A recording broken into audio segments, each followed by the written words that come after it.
여러분, 코로나19가 장기화되면서 우리 인간관계 가운데 여러 변화가 생기고 있습니다. 여러분, 사회적 거리 두기에 익숙하다 보니까 우리가 비대면, 언택트, 집콕이란 이런 말이 생기게 되었고, 우리의 삶 가운데 이런 부분들이 점점 파고들게 됐습니다. 여러분, 이전보다는 많이 낮았지만 우리 사랑하는 성도님들과 좀 더 접촉을 많이 못하고 어떤 귀한 분들을 만나지 못하다 보니까요, 이러한 때 홀로 시간을 보내는 때가 어느 때보다도 많습니다. 이런 때 인간관계는 왜 필요한가? 이런 부분에 대해서 우리는 생각을 하게 됩니다. 여러분, 하버드 대학에서 장년의 성장을 연구하는 Adult Development라는 이런 연구소가 있습니다. 이곳에서 Aging Well, 잘 늙기라는 이런 책이 출간이 됐는데요. 장년들이 어떻게 하면 건강하고 행복하게 살 수 있는가에 대해서 연구한 그런 결과입니다. 여러분, 이 연구기관에 의하면요, 1937년부터 하버드 남학생 268명을 선정해서 그들의 인생을 쭉 따라가면서 연구를 하게 됐습니다. 어떤 일을 했을 때 행복한 것인가? 어떤 일을 했을 때 만족도가 높은 것인가를 그들의 인생을 쭉 따라가면서 72년 동안 연구한 결과가 바로 이 책에 담겨 있습니다. 근데 여러분, 우리 인생 가운데 행복하게 되는 것, 건강하게 되는 것 여러 요인이 있지요. 그런데 이 책에서 중요하게 우리 인생의 행복을 결정하는 중요한 요인으로 다음의 것을 꼽습니다. 그것은 바로 다른 사람과의 인간관계인 것입니다. 내가 아무리 높은 위치에 있다 할지라도 주위에 있는 사람과 가까운 사람과 좋은 관계를 유지하지 못하면요, 인생의 행복을 누릴 수 없다는 것입니다. 행복하기 위해서는요, 좋은 인간관계를 유지하는 것이 필요합니다. 여러분, 토마스 스탠리라는 박사님이 있어요. 미국에서 베스트셀러 작가인데요. 이분이 The Millionaire Mind, 백만장자의 마음이라는 이런 책을 출간하게 되었습니다.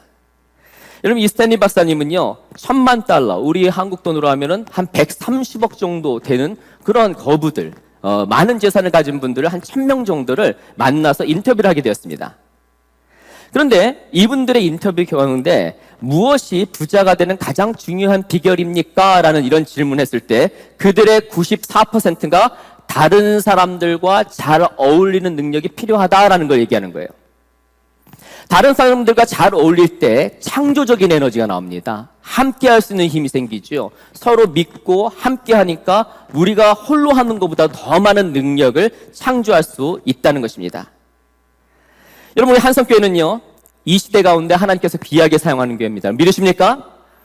여러분, 하나님께서 코로나의 위기 가운데서도 우리 한성교회를 통하여 많은 사람들을 위로하고 복음으로 구원하고, 또한 여러분 오늘 주보의 많은 광고를 통해서 보시는 것 같이 또한 우리가 서해 남도나 여러 곳에서 복음을 전하는 귀한 일들을 감당하고 있습니다. 여러분, 하나님께서 우리 한성교회를 더 위대하게 사용하실 것입니다. 믿으십니까?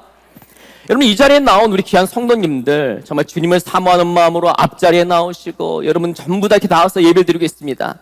하나님께서 여러분의 삶 가운데서도, 여러분의 가정 가운데서도 귀하게 영향력 있는 삶이 되기를 원하십니다.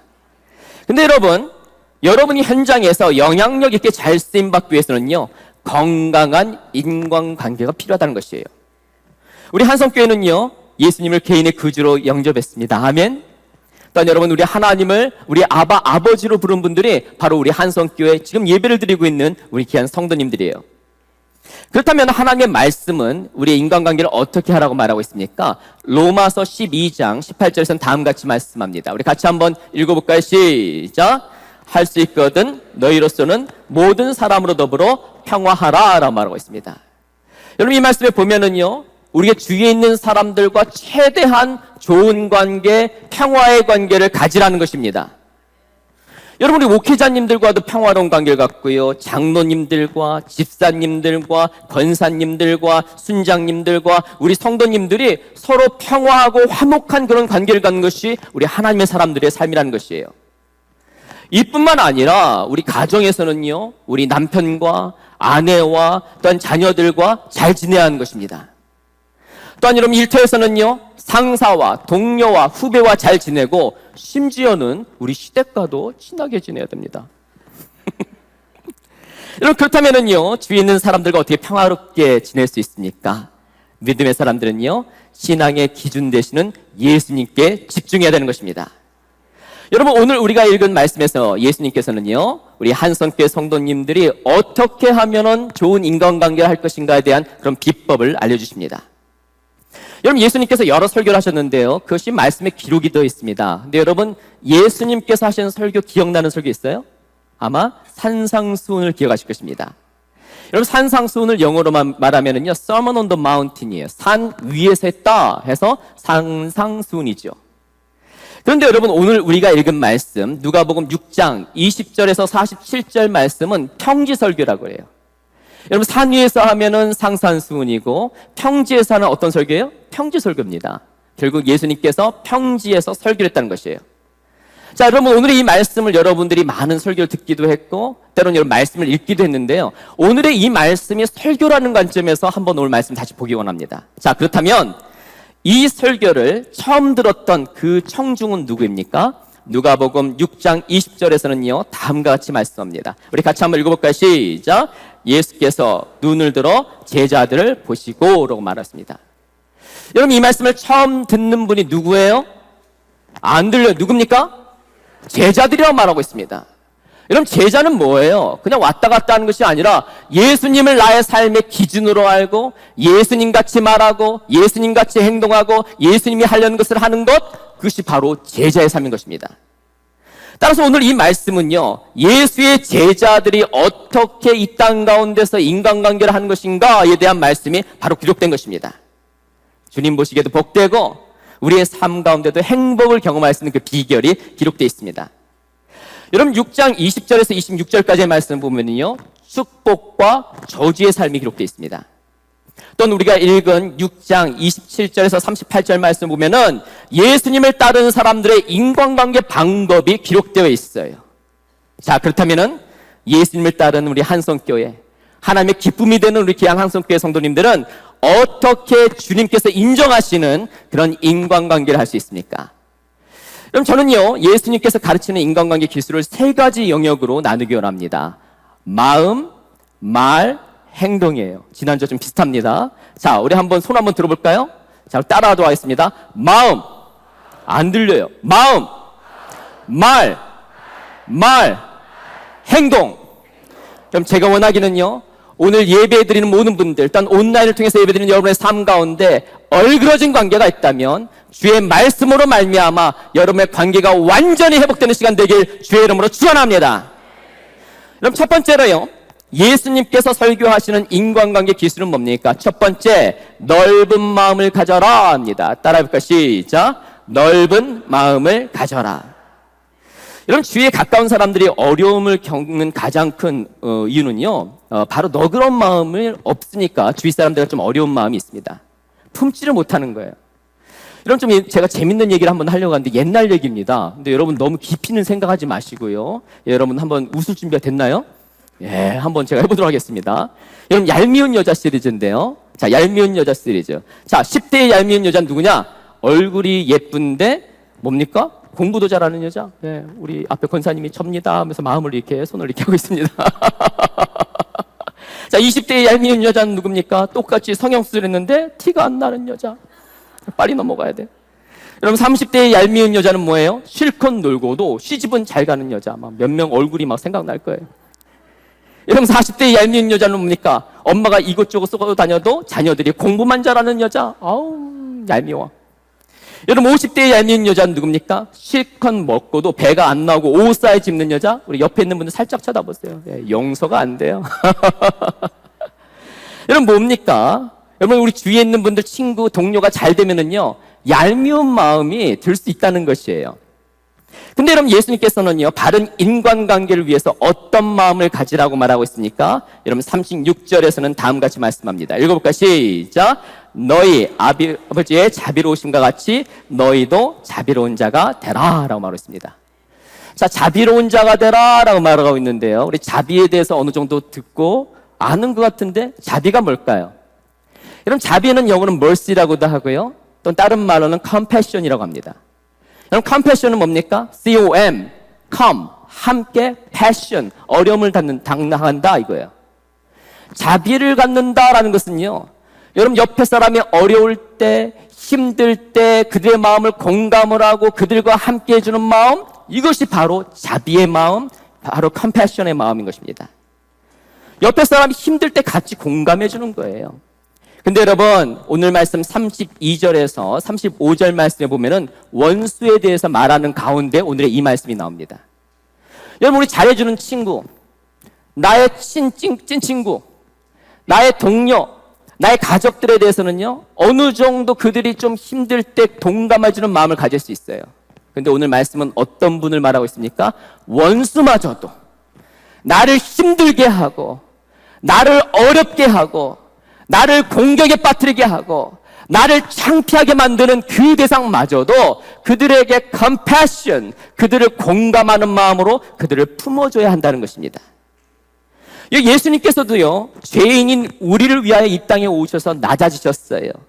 우리가 죄된 모습으로 있을 때 우리 예수님께서 여러분과 저를 품어주셨습니다. 근데 여러분, 이상하죠? 예수님 참 겸손하고 낮아진 모습으로 갔을 때 예수님 주위에 사람들이 몰려드는 것입니다. 여러분, 다른 사람들은 누가 잘못하면 왕따를 하고 손가락질을 하고 하지만 우리 예수님께서 어떻게 하는 거예요? 다 품어주시는 거예요. 그러니까 예수님이 가면 막 사람들이 몰려드는 것입니다. 여러분, 필라델피아에 가면은요, 여러분, 뉴펜이라는 대학이 있습니다. 여러분, 아이비리그에 들어가는 굉장히 좋은 학교인데요. 여러분, 이 대학이 초창기에는 학생들이 한 몇백 명뿐이 안 됐어요. 모두가 기숙사 생활을 했습니다. 여러분, 개학 때가 되면은요, 전국에서 아주 우수한 학생들이 이제 그 기숙사에 들어오기 위해서 이렇게 오는데, 기숙사에서 방을 정하는 원칙은 뭐냐면은 먼저 오는 사람이 좋은 방을 얻는 것입니다. 근데 한 학생이 굉장히 빨리 왔어요. 남학생입니다. 그래서 기숙사 총무가 어떤 방이든지 얘기하라고, 빨리 오셨으니까 어떤 방인지 줄 수 있습니다라는 얘기를 했어요. 그랬더니 이 남학생이 이런 얘기를 하는 겁니다. 아니, 저는 괜찮습니다. 다른 분들 좋은 방 다 주시고 저는 남들이 좀 신청하지 않는 방을 주세요 하라고 얘기하는 거예요. 아니, 방 중에서는요, 계단 밑에 있어서 되게 시끄러운 방도 있고, 화장실 옆에 물소리가 나는 방도 있고, 창문이 없는 방도 있어요. 그런데 이런 얘기를 하는 거예요. 그래서 이상하다 했죠. 근데 이 얘기를 할 때 그 뒤에 총장님이 딱 보고 계셨는데, 본인이 수십 년 동안 총장 생활하면서 이런 얘기를 한 학생을 처음 보는 겁니다. 그래서 그 학생의 이름을 노트에다 딱 적어놓고 캠퍼스에서 이 학생이 어떻게 생활하는가 보는 거예요. 근데 이 학생이 항상 다니는 곳마다 옆에 친구가 있어요. 사람들이 있습니다. 항상 주위 사람을 배려를 하고 옆에 있는 사람들을 행복하게 해주니까 주위에 사람들이 몰려드는 거예요. 근데 여러분, 20년 후에 이분이 바로 뉴펜의 총장이 되었습니다. 남을 배려하는 넓은 마음이 있으니까 주위 사람부터 인정을 받고요, 함께하고 싶은 사람이 되는 거예요. 여러분, 예수님께서 말씀하시는 것은요, 세상의 이치와 반대로 가는 것 같습니다. 하지만 우린 예수님과 같이 마음을 비우고 낮아져야 돼요. 또한 다른 동료들의 아픔을 공감하고 동참하는 너그러운 마음을 가져야 하는 것입니다. 여러분, 이 자리에 나온 우리 귀한 성도님들, 세상의 원리는 뭡니까? 너가 하나 주면 나 하나 주고, 너가 하나 하면 서로 이렇게 막 그냥 하는 게 세상의 원리잖아요. 준 대로 준다. 이게 세상의 원리잖아요. 근데 여러분, 우리 한성교회는요, 예수님을 개인의 구주로 영접하는 사람들입니다. 그러면 우리는 예수님 같은 삶을 살아야 돼요. 때로는 우리 가정 가운데서, 또 나의 사랑하는 자녀의 삶 가운데서 내가 원치 않는 여러 가지, 때로는 내가 힘들어하는 부분들을 한다 할지라도 그들을 예수 그리스도의 마음으로 품어야 돼요. 그들과 동감해줘야 돼요. 그러할 때 여러분과 함께하고 싶은 사람이 되는 것입니다. 너그러운 마음을 가지면 주위 사람이 행복하게 되는 것입니다. 여러분이 모두가 예수님과 같이 넓은 마음을 가지신 여러분 모두가 되시길 주의 이름으로 축원합니다. 자, 두 번째로요, 예수님께서 설교하시는 인간관계 기술은 뭡니까? 두 번째, 말을 조심하라 합니다. 우리 같이 한번 따라해볼까요? 시작. 말을 조심하라. 여러분, 지글러라는 박사님이 있는데요, 이분 미국의 베스트셀러 작가입니다. 이분이 Born to Win, 승리하기 위해서 태어났다라는 이런 책을 쓰게 됐어요. 근데 이 책에 보면은요, 100명의 천만장자, 오늘 돈 얘기가 많이 나와요. 천만장자 부자들이 어떻게 부자가 됐는지에 대해서 이렇게 기록되어 있습니다. 그러니까 조사를 해보니까, 보니까요, 이분들의 공통점이 있다는 것입니다. 뭐냐면은요, 타인의 장점을 보는 눈이 있고요, 또한 칭찬하기를 좋아하는 분들이에요. 그러면서 지글지글러 박사님은 다음같이 말합니다. 행복한 자가 되려면 타인을 행복하게 해주라 라고 말하고 있습니다. 여러분, 칭찬의 말은요, 주위 사람을 행복하게 하는 것입니다. 남을 배려하고 칭찬의 말을 하게 되면요, 또한 인간관계 가운데 성공할 수 있는 거예요. 근데 여러분, 만약에 어느 분이요, 만약 항상 누구를 비판하고 항상 안 좋은 얘기를 하고 이러면 어떻게 됩니까? 가까이 하고 싶지가 않은 거예요. 그래서 오늘 여러분 37절 상반절에서는요, 다음같이 말씀합니다. 읽어볼까요? 시작. 비판하지 말라. 그리하면 너희가 비판을 받지 않을 것이요. 정죄하지 말라. 그리하면 너희가 정죄를 받지 않을 것이요. 여러분, 오늘 본문 말씀 보면은 비판하고 정죄하는 말을 주의하라고 하고 있습니다. 그런데 여러분, 예수님이 이러한 가르침은요, 우리가 무비판적으로 그냥 생각 없이 살라 이게 아니에요. 우리는 건전한 비판 의식을 가지고 사회와 가정과 교회 생활을 할 수가 있습니다.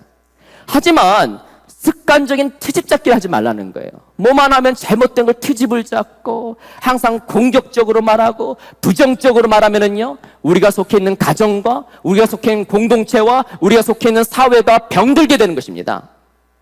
여러분, 주위에 부정적이고 파괴적인 말을 즐겨하는 사람을 주위에 두면은요, 여러분 또한, 여러분의 영혼 또한 부정적이고 파괴적으로 될 수가 있는 것이에요. 그렇다면 여러분, 습관적으로 트집 잡고 비판하면서 하면 어떻게 됩니까? 비판을 또한 받는다라고 말하고 있습니다. 마태복음 7장 1절에서는 다음같이 말씀합니다. 읽어볼까요? 시작. 비판을 받지 아니하려거든 비판하지 말라라고 말하고 있어요. 여러분, 옆에 있는 분들 자꾸 허물을 들춰내고 정죄의 말을 하면은요, 관계 금이 갑니다. 부정적이고 파괴적인 말은요, 친구의 관계에 있어서도, 직장 동료와의 관계에 있어서도, 가족과의 관계에 있어서도, 또한 교회 성도들과의 관계에서도 관계에 금이 가게 만드는 거예요. 약점을 들춰내는 것, 이런 부분들은 조심해야 되는 것입니다. 그렇다면 여러분, 우리는 어떤 말을 해야 할까요? 여러분, 37절 하반절에서는 다음같이 말씀합니다. 우리 읽어볼까요? 시작. 용서하라. 그리하면 너희가 용서를 받을 것이요. 여러분, 여기서 보면 우리가 용서를 하라는 것입니다. 용서를 하고 다른 사람들을 좀 받아주는 마음이 있어야 된다는 것이에요. 여러분, 미국의 영화사 중에서 MGM 스튜디오가 있습니다. 아마 옛날에 이쪽에서 나온 영화를 좀 보신 분들이 있을 거예요. 이곳의 창립자가 메이어입니다. 누구라고요? 메이어입니다. 근데 여러분, 이 메이어가 어렸을 적에 굉장히 좀 몸이 약했대요. 그러다 보니까 항상 친구한테 때로는 따돌림을 당하기도 하고요. 또한 때로는요, 이렇게 학교 폭력을 좀 당하기도 했어요. 그럼 친구들한테 항상 맞고 오면은 집에 와서 오후에 엄마한테 막 뭐라고 얘기하는 겁니다. 누가 때렸다 그러고 막 저주의 말을 하는 거예요. 근데 이것을 계속 받아주다 보니까 어머님이 이런 생각이 드는 거야. 아, 이러다가 이거 얘 성격 되겠다라고 생각해서 어느 날은 오후에 메이어야, 오늘은 엄마랑 산을 한번 올라가자 얘기하는 거예요. 그리고 나서 메이어를 데리고 산을 쭉 올라가는 거예요. 1시간 정도로 산을 계속 가파른 산을 올라갑니다. 계속 올라가요. 계속 올라가요. 올라갔습니다. 올라갔더니 숨이 너무너무 찬데 앞에 보니까 큰 산들이 앞에 있는 거예요. 그러면서 엄마가 이 메이어에게 얘기하는 겁니다. 너가 한번 큰 소리로 너를 정말 힘들게 했던 그 친구들 한번 욕을 한번 해봐 얘기하는 거예요. 그랬더니 메이어가 이 나쁜 놈아 했더니 메아리가 울려서 나쁜 놈아, 나쁜 놈아, 나쁜 놈아, 나쁜 놈아, 나쁜 놈아 하면서 막 계속 오는 거예요. 메이어가 너무 놀란 거예요. 너무 무서웠어요. 그래서 이 엄마가 다시 한번 얘기합니다. 너 그들에게 하나님을 널 사랑하신다, 축복한다라고 얘기해봐 라고 얘기하는 거예요. 그랬더니 메이어가 다시 한번 얘기합니다. 하나님이 너를 사랑하신다, 축복하신다 얘기했더니 사랑하신다, 사랑하신다, 사랑하신다, 축복하신다, 축복하신다, 축복하신다 하는 거예요. 그러면서 어머니가 얘기하는 겁니다. 너가 남들에게 저주의 말을 하면 한마디를 하면 너에게 10배로 오고, 너가 축복의 말을 하면 너의 삶 가운데 10배 축복이 오는 거야 라는 얘기를 하는 거예요. 그 말을 듣고 나서요, 그 다음부터 메이어는 항상 칭찬하는 말, 축복의 말을 주위 사람들에게 하는 거예요. 그가 사업을 하면서도요, 왜 어려운 일이 없겠어요? 힘든 일들이 있죠. 그렇지만 항상 축복의 말, 긍정의 말을 하는 겁니다. 그러다 보니까 나중에 좋은 그런 결과가 있었다는 것입니다. 여러분, 우리의 삶 가운데서도요, 이러한 부분들이 필요합니다. 여러분, 골로새서 3장 13절 말씀에서는 다음같이 말씀합니다. 우리 읽어볼까요? 시작.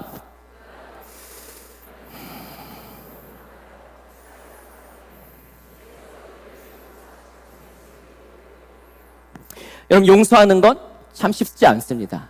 자그마한 일은 용서할 수가 있어요. 정말 큰 일, 나를 수치스럽게 한 일, 그건 용서할 수가 없습니다.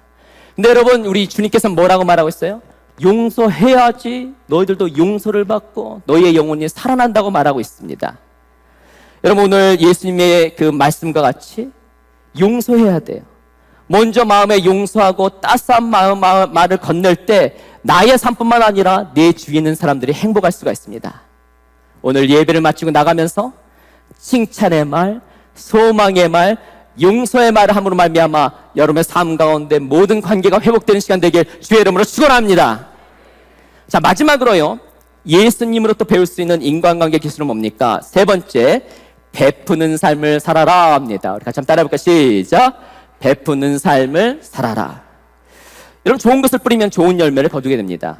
여러분, 마태복음 6장 21절에서는요 다음같이 말합니다. 내 보물이 있는 곳에는 내 마음도 있느니라. 여러분, 우리가 물질을 어디에 쓰냐를 보면은요 우리가 어떤 것을 중요시 여기느냐 이것이 나오게 돼 있어요. 자, 근데 여러분, 우리 인생 가운데 중요한 게 뭐라고 했습니까? 인간관계가 중요하다고 했지요. 사람과의 관계가 중요하다고 했지요. 그렇다면 여러분들이 인간관계 가운데 얼마만큼의 물질을 쓰고 있습니까? 여러분, 우리는 물질을 좋은 곳에 써야 돼요. 우리 한성교회는 또한 우리 사회를 위해서 써야 되고요. 또한 이것이 되기 위해서는 어떻게 합니까? 우리 교회 생활 가운데서 어려움이 있는 우리 형제 자매를 보면 가만히 있으면 안 됩니다. 우리는 믿음 안에서 한 형제 자매예요. 코로나로 인하여 어려움 당한 그분들 보면은 조용히 그들을 돕는 이런 삶을 살아가는 것입니다. 여러분, 제가 잘 나누지 않는 얘기인데 하나 좀 제 개인적인 얘기를 나누도록 하겠습니다. 제가 미국에서 유학 중에 이제 박사 논문을 마무리할 때 워싱턴의 한 교회에서 한마디로 청빙 요청이 들어왔습니다. 그래서 교회에서 저에게 한 1년 정도 논문을 좀 마무리할 수 있는 시간을 주셨어요. 제가 교회에서도 약속을 했기 때문에 그 1년 동안은 학교에서 강의하는 것도 강의하지 않고요.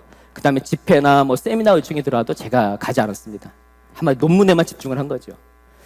그러다 보니까 아무래도 생활이 좀 힘든 겁니다. 경제적으로 어렵지요.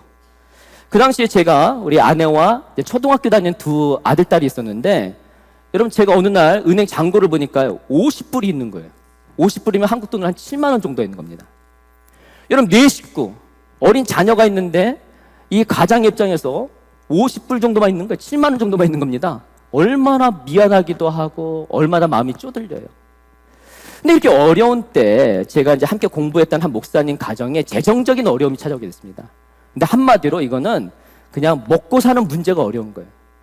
그래서 근데 자꾸 이제 보니까 좀 도와야 되겠다는 마음을 좀 주시는 거예요. 그래서 제가 이제 아내에게 좀 이런 얘기를 했더니 아내도 좀 같이 도왔으면 좋겠다라는 얘기를 합니다. 근데 저희가 돈을 건네드리면은 서로가 좀 어색할 것 같아서 어떻게 했냐면 주일날 이제 오전에 예배를 드리고 나서 이제 한인마트에 가서 저희가 이제 장을 보지 않습니까? 그러면은 저희가 우리 장도 보고 또 그 집의 음식도 저희가 함께 사는 거예요. 그리고 나서 또 음식도 그냥 갖다 드리면 좀 미안할 것 같아서 저녁에 안 볼 때 우리 목사님 그 집 앞에 거기다 몰래 걸어놓고 옵니다. 이렇게를 한 1년 정도 했어요. 그러다가 나중에는 이제 우리 이 목사님께서 이제 알게 됐습니다. 그래서 지금도 이제 좋은 동역의 관계가 되게 됐죠. 근데 제가 이제 이런 시간을 보낼 때, 제가 공부도 하지만 미래 사역을 좀 준비해야 되겠다는 생각에 제가 이제 모델로 채택했던 교회가 어디냐면 휴스턴의 제2침례교회입니다. 한 3만 명 정도가 모이는 교회인데 아주 건강하게 사역을 잘하는 교회예요.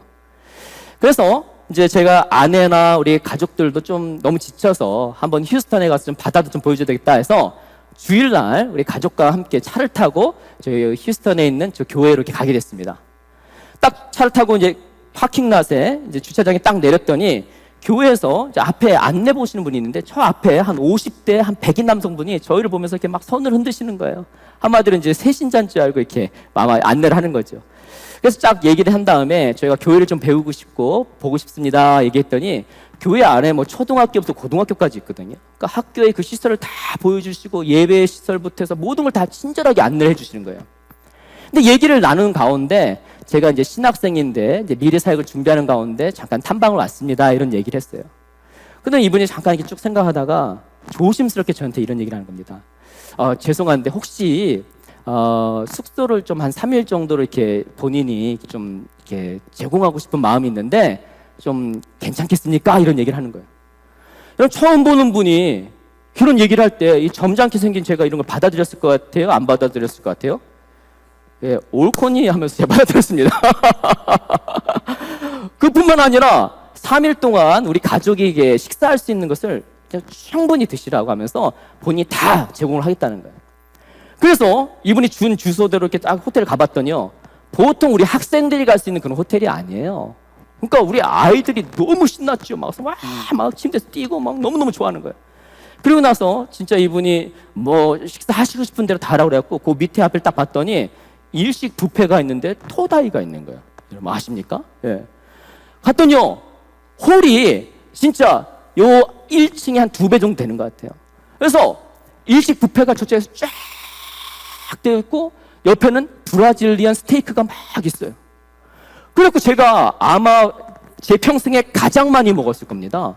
예. 그리고 우리 자녀들이 게다리를 좋아하거든요. 킹클랩 이만한 거 좋아합니다. 그러면 저는 가장으로서 어떻게 해요? 사명감을 가지고 킹클랩을 계속 부시는 일을 막 계속 했어요. 그래서 너무 좋은 시간을 이렇게 보내고 났는데, 나중에 이제 제가 알고 보니까 이분이 휴스턴에서 정유회사의 사장님이에요. 그리고 이분은 저랑 페이스북 친구예요. 가끔 보면은 개인 자가용 비행기를 타고 막 날아다니더라고요. 그래서 제가 이제 이런 생각이 들었습니다. 어려운 중에서도 주님께서 주시는 마음에 순종했더니 하나님께서 더 큰 선물을 주시는구나 라는 생각을 하게 됐습니다. 여러분 누가복음 6장 38절 말씀에 보면요, 다음같이 말씀합니다. 우리 같이 한번 읽어볼까요? 시작. 주라, 그리하면 너에게 줄 것이니 곧 후이되어 누르고 흔들어 넘치도록 하여 너희에게 안겨주리라. 너희가 헤아리는 그 헤아림으로 너희도 도로 헤아림을 받을 것이니라. 아멘. 여러분 우리 삶 가운데 움켜쥐고 있으면 안 됩니다. 하나님께서 마음 주셨을 때 일단 우리 사랑하는 귀한 분들과 나누는 삶, 베푸는 삶을 살아야 돼요. 그러할 때 하나님께서 그 헤아림으로 여러분의 삶과 여러분의 가정과 여러분의 일터를 복 주십니다. 아멘. 그럼 저는 오늘 예수님의 인간관계 기법을 나누게 됐습니다. 3가지를 나눴는데요. 첫 번째 뭡니까? 넓은 마음을 가져라 입니다. 두 번째는 뭐예요? 말을 조심하라. 세 번째는 뭡니까? 베푸는 삶을 살아랍니다. 근데 여러분 이 3가지 가르침을 만약에 하나의 단어로 요약한다면 뭘까요? 사랑이에요. 사랑. 사랑입니다. 예수님의 인간관계의 핵심은 사랑이에요. 그러면 여러분 이러한 사랑을 우리가 왜 해야 됩니까? 여러분 누가복음 6장 39절 40절에서는 다음같이 말씀합니다. 읽어볼까요? 시작. 또 비유로 말씀하시되 맹인이 맹인을 인도할 수 있느냐? 둘이 다 구덩이에 빠지지 아니하겠느냐? 제자가 그 선생보다 높지 못하나 무릇 온전하게 된 자는 그 선생과 같으니라. 우리가 먼저 사랑을 경험해야 돼요. 온전한 사랑을 실천하기 위해서는 먼저 우리의 마음 가운데, 우리의 생각 가운데, 우리의 입술 가운데, 우리의 행동 가운데 그 온전한 사랑으로 적셔져야 되는 것입니다. 그렇다면 여러분 이러한 사랑을 어디에서 경험할 수 있습니까? 요한복음 3장 16절에서는 다음같이 말씀합니다. 같이 한번 읽어볼까요? 시작. 하나님이 세상을 이처럼 사랑하사 독생자를 주셨으니 이는 그를 믿는 자마다 멸망치 않고 영생을 얻게 하려 하심이니라. 아멘. 하나님의 사랑은 바로 예수 그리스도입니다. 하나님께서 여러분을 너무 사랑하셔서 여러분에게 그 표징으로 보여주신 분이 누구예요? 바로 예수 그리스도예요. 이 십자가의 사랑을 잊어버리거나 사랑의 온도가 식어지면 이 3가지 비법을 우리가 안다 할지라도 우리의 삶 가운데 실천할 수가 없는 것입니다. 먼저 우리 안에 이 사랑이 회복돼야 하는 것입니다. 여러분 로마서 5장 8절에서는요 다음같이 말씀합니다. 우리 같이 한번 읽어볼까요? 시작. 우리가 아직 죄인 되었을 때에 그리스도께서 우리를 위하여 죽으심으로 하나님께서 우리에 대한 자기의 사랑을 확증하셨느니라. 다시 한번 읽어볼까요? 시작. 우리가 아직 죄인 되었을 때에 그리스도께서 우리를 위하여 죽으심으로 하나님께서 우리에 대한 자기의 사랑을 확증하셨느니라. 언제 확증을 했다고요? 우리가 죄인 되었을 때. 뭔가 조건이 되고 반듯하고 교양 있고 멋지고 사회적으로 뭔가 뽀대나는 그런 위치에 있을 때 사랑해 준 것이 아니라 어떻게 죄인이고 냄새나고 사회로부터 따돌림을 당하고 누구도 봐주지 않는 그런 상태에 있다 할지라도 하나님께서 예수 그리스도를 기꺼이 여러분과 저를 위하여 내어주셨다는 것입니다. 예수 그리스도의 십자가의 그 사랑이 회복될 때 우리는 원수마저도 사랑할 수 있는 것입니다. 그 사랑이 있을 때 우리는 넓은 마음을 가질 수 있습니다. 그 사랑이 있을 때 말을 조심할 수 있습니다. 그 사랑이 있을 때 베푸는 삶을 살 수 있는 것입니다. 저는 마지막으로 이 찬양을 함께 올려드리고 오늘 말씀을 마치도록 하겠습니다.